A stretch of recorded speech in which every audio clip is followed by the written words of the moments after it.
Behind the Brand features the people who are making things happen. Get the insight to grow your biz from experts who've done it. Get Behind the Brand. Sponsored by Raven Internet Marketing Tools.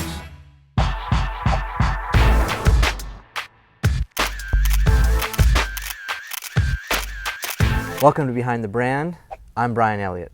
Today I'm here with President of Networks Online, John Rydell, who also has just developed a brand new service called Meeting Burner. John, welcome to the show. Thanks, Brian. Glad to be here. So I typically ask my guests when they first arrive, how did you get this job? We may have to go a long way back, but we'll get to the end soon. Okay. I'm one of the few people in the entire world that could have told you in the third grade what I wanted to do with my life, and it's actually what I do today. I remember sitting there, it had been about 1980, and the principal of our elementary school came in with these new computers, and a handful of us kids, and said, you know what, guys, I'm too old to figure this out. You guys do it. And from that minute, I wanted to know how to use that computer to make money. Cool. And it's been an evolution ever since. My brother and I were actually fortunate enough. We'd been dabbling in a bunch of entrepreneurial things. About 10 years ago, sort of everything came together, and we started a company called Networks Online.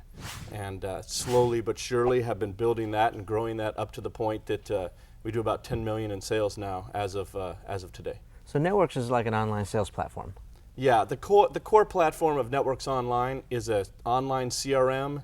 Now people would say it's a sales or contact management platform in the cloud. Back in the day, there was no cloud, Sure. but that's basically what it is. It's a sales tool that allows independent sales guys, real estate agents, mortgage brokers, network marketers, anyone who's working from home independently to sell stuff. Our online tool helps them sell more of it. And that kind of spawned several other business services, right? You have like Fax Burner, Phone Burner, Conference Burner, all these burner series. Tell us about that. Yeah, we're not real original in our naming, but basically the way it started is we had our users, again, mostly home-based sales guys, and the first thing they asked for is, hey, we'd like to be able to get faxes. Yep. And we don't want to go set up a fax machine, and that's retro in 1980s. So we developed a service called Fax Burner, which, it's sort of like eFax, but it allows you to get a free fax on your iPhone and turn it into a PDF, real simple faxing. Cool. Then sales guys wanted to be able to do conference calls, and they wanted a simple, easy platform for getting a few people on the phone at the same time with them. So then we created Conference Burner. Okay. After that, we had Phone Burner. Phone Burner is a tool, again, if you're sitting at a telemarketing center, you've got all this expensive equipment, but if you're sitting at home, you want the ability to put on your headset and manage through your contacts in a really simple and efficient way. Okay. And these are all great tools. Our customers have really enjoyed them. It makes it easier to be a sales guy at home. But the one we're most excited about is a brand new company, actually, we started a year ago called Meeting Burner. And with Meeting Burner, our real goal is to go after WebEx, GoToMeeting, GoToWebinar, the big players in that space, and again create a way for an independent sales guy to create and deliver a real easy, simple online meeting. Let's go back to the day when you guys got started. So basically, you and your brother started this business. Tell us about how that dynamic works. So how did you guys figure out from the get-go how to get along and how to start this business? Both my brother and I were interested in technology, interested in the internet, and we wanted to find a way to make technology and the internet work. And so we were dabbling in all sorts of different projects, and through fortune or luck, or because we'd failed a bunch of times in a row, we ended up finding a group of sales guys that were selling basically a vitamin in a bottle, and went to them and said, hey, if we build you a way to help sell that stuff better online, do you think you have any reps that want to use it? Sure. And they said, yeah, I think there'll probably be 50 people who would pay you $25 a month for that type of service. And we said, all right, well, let's put this together. We built it one weekend, hoping to get a little residual of maybe $1,000 a month income. But we put this together, and a couple months later had 2,000 people using our sales platform. And we quickly said, wait a second, we're onto something here. And from that moment forward, we really turned it from some entrepreneurial hobby type things going on into a real business moving forward. A lot of people say that it's a nightmare to go into business with your family. How do you manage that dynamic? Do you guys ever fight? There's been good days and bad days. I'll be honest with you. Yeah. But the truth is, For most of the time, it's been really, really good to have my brother Paul as my business partner. I do have a stack of headsets that I had for a while that got broken because I threw them at the wall after a heated discussion. But everyone always says it's hard to be business partners when times are good, and it's hard to be business partners when times are bad. Yep. You know, those are sort of the two extremes that Sure. that pull people apart. Yeah. What's some advice you'd give? Because a lot of the people watching, they have home businesses, or they're starting something from scratch, and might be tempting to go into business with your best friend, or maybe it is your brother. What advice would you give them to watch out for, do's and don'ts? First of all, I'm a big believer in being totally honest with someone and having all of the hard conversations ahead of time. So you lay it all on the table. Literally sitting down with your brother and saying, look, this is great today, but what are we going to do when it fails? So what are some of those things maybe early on that you threw out there on the table? I mean, is it personality stuff? Is it skill stuff? I think it's more about making clear about whose responsibilities are which. Okay. My brother and I get together on all key decisions, but the reality is when it's technology, he's doing it, and when it's, I'll just dare say, everything else, the business side, Yeah. I'm doing it. So he trusts you. He trusts me more than I trust him. So he's probably a better partner even than I am. Okay. But it's been good, and like we had the opportunity to bring on our brother-in-law. Great guy, we'd wanted to work with him for years, but he'd been successful on his own right, and we could never really afford him. And all of a sudden an opportunity came up due to the way life works, and we're like, we gotta have Kevin, we gotta bring Kevin on board to this team. And I had to sit down with Kevin and say, look, I wanna make this happen, Yeah. but if this business fails, we still gotta give each other a hug on Christmas. Yeah. So really going through all of that junk, and then sort of because of my personality, literally writing that down in contract form Yeah. makes people read it, understand it, and commit to it. Yeah. And I think it's helped us over the years. But the key thing is don't just let some attorney make a superficial agreement. Right. The important part about that agreement is to say, Kevin, what is going to happen if you decide you don't like working for me anymore Right. and you quit? Right. What's that going to do to our relationship? What's that going to do to the business? How are we Right. going to handle that situation? Because life happens. Let's talk a little bit about your company structure, because I think this is very unique, and I think this is certainly a trend and probably where we're headed for the future. How do you manage productivity and keep tabs on your employees? Okay, couple different things. First of all, at a high level, we try to find the right people who have the discipline and enjoy working from home and having that flexibility. How do you find them? Trial and error, Okay. right? Hire slow and fire fast. Okay. We've been lucky to have a group of people that, for the most part, almost no one's ever left our company. But I have to admit that there's sometimes we bring people in that say, oh, I'd love to work from home. This is going to work great. I have the discipline. And it turns out they like Oprah and bonbons too much. Sure. And that just doesn't work into our style. Yep. In terms of the management, we have a real simple tool that we use called a DWC that every single person sends at the end of every day. And D means done, W means working on, and C means crap. Okay. Done working on crap. Just the bullet points of that day that you'd like to share. Not so we can judge whether you had a good day Yeah. or not, but so that we can all sort of get a sense as to what was going on, Make them accountable. as if we were in the same office. Sure. How do you do collaboration? I mean, maybe this new tool, Meeting Burner, is one of the real life tools that you're using to be productive. Tell me about that.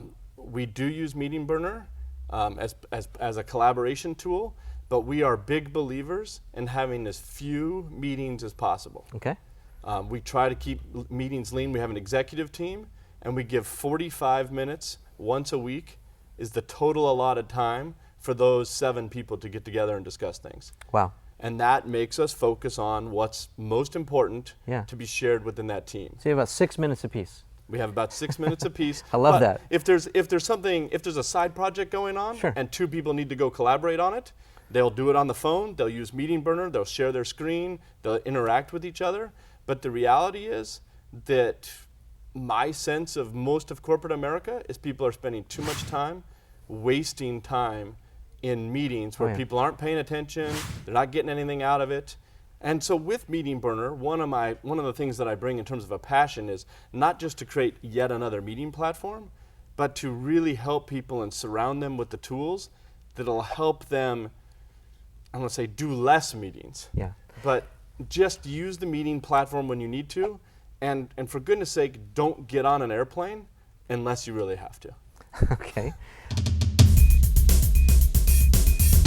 Where can people find this? Is it meetingburner.com? Meetingburner.com. Okay, and it was really born out of necessity, right? I mean, Yep. you didn't just dream this. It really came about because people asked for it. Yep.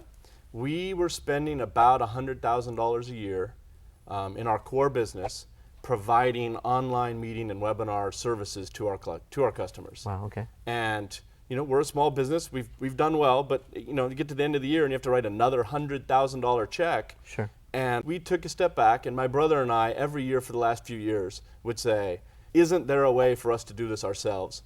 Make our clients happier, save ourselves some money, have a Sure. better integrated platform. Yeah, money saved is money earned. And it wasn't till last year, almost about a year ago now, the middle or September of 2010, that because of the cloud and Amazon's web services and a whole bunch of things came together, and we said, you know what? I think we can make a run at this, not only for our own clients, but also to have a tool to really shake up the industry and go after some of the big boys and make them start innovating again. So how are you doing this? I mean, someone would call this a boring business or a mature industry where there's already these big players defined. How is it different, and how are you cutting through? Yeah, I think we have a blog post called Why We Started a Boring Business and You Should Too. And it's a big market. It's a $4 billion market today is being spent on online meetings. And so our initial vision was we're going to make them faster, better, easier, and we're going to give it away for free. And Okay. that's where we started. And that's still a great sort of vision for what we're trying to do. Okay. And we've got some cool features in there, and they're dynamic, and maybe we can go into those a little bit. But my vision for today, sort of what we're using internally, is Meeting Burner either has to save you money or it has to make you money. If it's not doing one of those two things, then we're not doing our job right. A lot of people watching are small business owners. They've got clients. Maybe they have an expertise or a product that they'd like to talk to their clients about. They're using email lists, maybe they're using social media. How is this service then integrated into what they're doing? First of all, anytime you don't have to get on an airplane to go physically meet someone, Yeah. that saves a bunch of money. Okay, that's in terms obvious. of the tangible costs, Yeah. the online meeting providers today charge between $49 and $499 a month. Yeah. Our service is free. So how do you do that for free? What's the catch? We're using a freemium model. And the freemium model means that 95% of the people that use the service are going to get it completely free. Okay. 5% of the people that need some of our extra features, they're the ones that'll pay us a monthly fee that'll be equal or less than the competitors. So these are the 5%. These are the mega users. The mega users, and so some of the things they'll pay for are to have larger meetings, better analytics. What's a larger meeting mean? Is this like Larger meeting to us will probably mean if you have more than 25 people on the meeting at the same time. And the reality is that that's not that many of the meetings that are going on in today's world. Okay. If you can put a big webinar together with 50, 100, 1,000 people, you've got $49 a month to pay for that webinar. Yeah, it's reasonable. How are you going to make money? How good. can we make money from it? Oh, our big thing is we want to have a platform that, especially if you're an entrepreneur or a small business owner who's doing a webinar, we want to make that entire experience so good that you'll make more money. So let me give you an example. Okay. If you're using one of the competitors' platforms today, to do a big webinar where at the end you're going to sell an information product, you have so many different components, from your people registering for that webinar to making sure the technology actually works on that platform, to following up with them, to moving the data around. There's all these moving parts that make it complicated. And what we've done with some of our optimization gurus is gone in there and say we're going to have the perfect landing page, the easiest possible software to install, great buttons that encourage you to upgrade and buy afterwards, a simple way to record the webinar in case you want to send it out to people in the future, easy integration with PayPal. Just make every single one of those steps so good that, let's say we take 10 things, make them 10% better, we've doubled your results. And that's the type of mentality that we want to bring to an entrepreneur who wants to use this platform to go out and use it as a sales tool to make more money. So let's back up just a little bit and talk about webinars as a tactic. what are they good for? How do we use them? And maybe talk us through some of the do's and don'ts, maybe best practices of webinars. Great. I think webinars are about the most powerful way you can sell something in the entire world today, because they give you a couple different aspects. First of all, most people do not want to have to be, dragged down to a conference or to a hotel room in order to have someone sell them something on Tuesday night. So by opening it up and allowing your participants to engage with you on their time at their home or their place of business, they're more apt to show up. So can these be done on demand, or do they always have to be done live? Our platform, Meeting Burner, is designed to do live events, but we also record. We allow the host to record the event, and we're working on technology that allows them to play that back even more easily. Is it friendly with Facebook? Is it friendly with my website? Yep. One thing we do that's different than the big guys is we have one-touch recording. When you want to record your webinar, you hit one button. You don't have to do any work. At the end of the meeting, we deliver to you an MP4 file if you want to use it, a link to put on Facebook, a link for your website, however you want to deal with it. It's your webinar, it's your content. We want to make it easy for you. All right, so if I say something I don't want to say, I can go back and edit it if I've got that knowledge, right? Absolutely. Okay. So, back in terms of webinars in general, as a powerful platform, if you get an engaging speaker and a nice PowerPoint presentation or keynote presentation that they're good at, like many of your guests you've had on this show, they can leverage their personality, a little web camera or a picture of themselves, a screencast, and they're delivering really great information. And the best webinars are the ones that are truly designed to gift and give away free information, so that if someone attends, they leave thinking, wow, I learned a lot tonight, and maybe you've got an upsell opportunity at the end. Maybe you're going to give them something they want for more money afterwards. But when you're delivering a webinar, you want to educate people and have them leaving your event thinking that was a fantastic educational presentation, even if they don't make a purchase right then afterwards. So content is driving a lot of this webinar, the explosion of webinars. Yep, it's content, and it ranges from everything. There's big online webinars right now going on dating, on how to make money from home, big weight loss challenges. You name it, people are gathering together on webinars because that's how they'd like to learn from the best speakers in the world who they might not be able to afford or might not be able to get to see face to face. Well, so Meeting Burner is great because it really levels the playing field now. And if you've got a small business out there, or if you even have expertise in a particular category, you could create your own webinar, and you've got an audience, or you could build this audience, and you could basically market your knowledge or your product, your service, and get it out there and do really well in your particular niche. Absolutely, and the number of times you go to a webinar in today's world with a really renowned speaker and they've got great things to say, and then you hear their dog barking in the background, right? Because they're living their life. They're working from home and they're doing the same thing. But I love that. That humanizes it. You know, it's real. Where do you think we're headed? Everyone's talking about the cloud now. It's no longer about software. It's about the cloud. Even in a very short amount of time, it may no longer be about social media. It's evolving into social business. Where are we headed?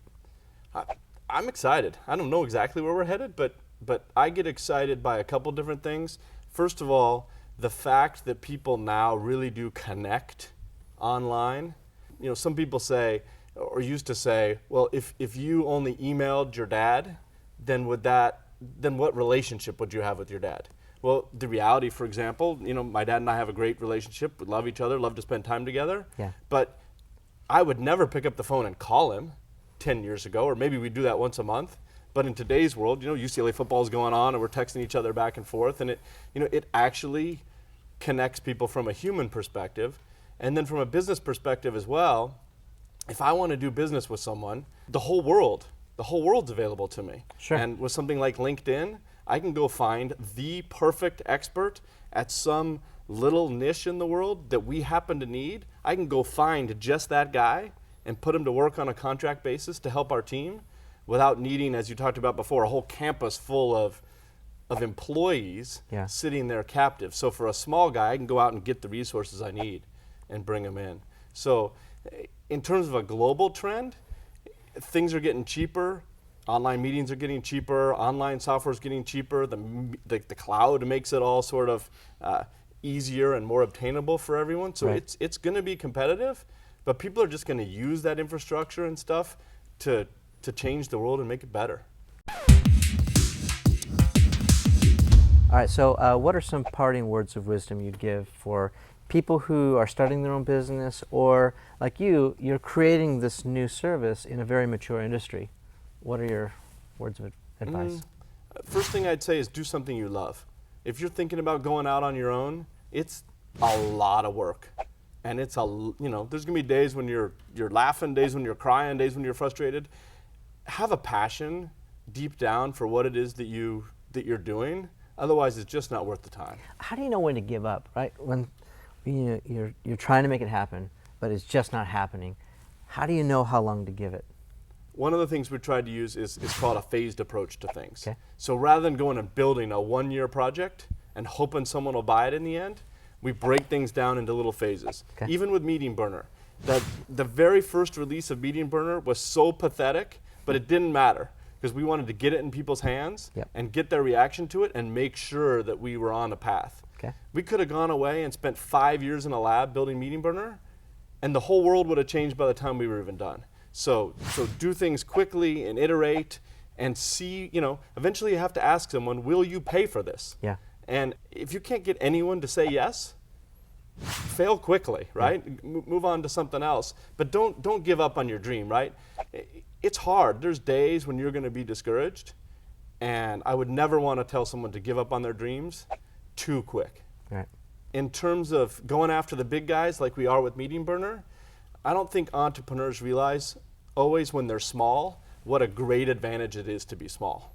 So you're nimble. So you're nimble. If we want to add a feature to Meeting Burner, we can make that decision in a minute, have a programmer build it in an hour, and have it pushed out to our customer base later that afternoon. Because it's not software. Hey, it's not software. No one has to download anything. Okay. It's on the cloud and it's ready to go. So this runs in a browser? It runs in a browser. Okay, yeah. And so we've just, for example, with we were thinking we had opportunity to talk to some press a month ago, and so we wanted to have something truly innovative that no one else had. And from start to finish, in a couple weeks, we built something called the Meeting Temperature, which is something that no one else in the industry had done. Yeah. And so what the Meeting Temperature allows you to do is if you turn it on, if you're hosting a webinar, you can turn it on, and then your participants can drag a little slider bar back and forth to tell you whether they're excited, hot about the meeting, Okay. or not excited and cold. Okay. And the host then gets real-time feedback.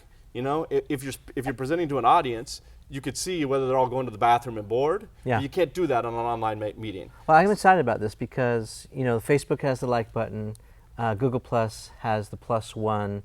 So this is maybe taking that to the next level. This is the hot and cold slider bar, basically. So at the end of a meeting or whatever you're doing, you can take the sentiment or the resonance or whatever you want to The call temperature. it. Take the temperature, yeah.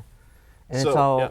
and you can go back and record seeing where it's happened at that particular time. So the host gets a real-time presentation or a little number showing whether this meeting's hot or not. Yeah. And then afterwards, you get a full YouTube-style video of your entire webinar showing every 30 seconds whether you were hot and cold. So you can go back in and look at what was going well and what wasn't going well. This is a hot idea by itself. Have you thought about converting this into an app, or I could see watching a political debate or American Idol, whenever, and you're turning a dial on your mobile. Yep. At first, Meeting Temperature was just for online meetings. The first taste I got that maybe it was bigger than that is I have a friend who's a professor out on the East Coast, Yeah. and he said, "Wait a second, I need this for my class." And I said, "Well, that sounds great, but your class, the people are actually there. So what are you gonna have? What are you doing?" And he said, "I don't care. I so desperately want to know." In his case, not whether it was hot or cold, but whether they understood or were confused. Yeah. That he wanted to basically take a video of his own class and see how they were reacting. So we're toying with the idea and actually have a little beta app of an iPhone or mobile device that lets you rate anything in the entire planet. Yeah. And then as a group, we'll take that group data together Yeah. and rate a movie, rate a TV show, rate Yeah. how the football game's going. And it's an interesting concept. Thank you so much for spending some time with us. Thanks for your words of wisdom. We wish you much success in the coming months with your new services, and really excited about that thermometer. Tell us what it is again. Something burner, right? Okay. We don't know the name yet. All right. Thanks very much. Thanks, Brian. Appreciate it. Thank you. This Behind the Brand episode is brought to you by Raven Internet Marketing Tools. Powerful data and tools for online marketers. Get a free trial at raventools.com/behind.